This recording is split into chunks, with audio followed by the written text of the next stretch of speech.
चंदगडमध्ये 5 वाजेपर्यंत झालं 62.48% मतदान. किरकोळ अपवाद वगळता सर्वत्र मतदान झालं शांततेत.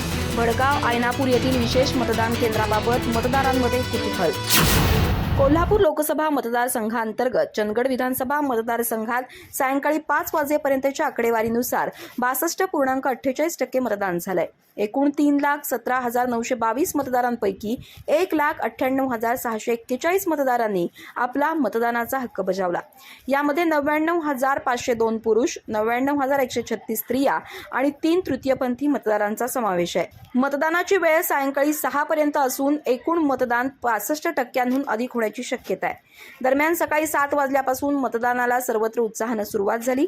गडिंग्लज तालुक्यातील मोठे गाव असणाऱ्या भडगावमध्ये 5 केंद्र असून सर्वच केंद्रावर मतदारांच्या रांगा पाहायला मिळाल्या. भडगाव येथील 78 क्रमांकाचं मतदान केंद्र हे पिंक केंद्र म्हणून घोषित करण्यात आलं होतं.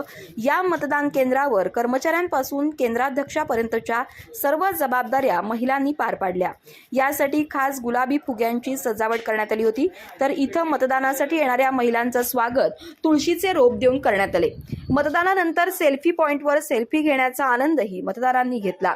याचप्रमाणे आयनापूर इथं बालस्नेही मतदार केंद्राची निर्मिती करण्यात आली होती. आकर्षक प्रवेशद्वारासह मुलांना आकर्षित करतील अशी खेळणी दर्शनी भागात मांडण्यात आली होती. शिवाय पालकांचे मतदान होईपर्यंत मुलांना सांभाळण्यासाठी खास बालगृहाची निर्मिती करण्यात आली होती. त्याचबरोबर मतदान केंद्रावर उकाड्यापासून बचावासाठी कूलर, फॅन यांची व्यवस्था करण्यात आली होती. गडिंग्लज तालुक्यासह चंदगड आणि आजरामध्ये देखील अपवाद वगळता सर्वत्र शांततेत मतदान झालं.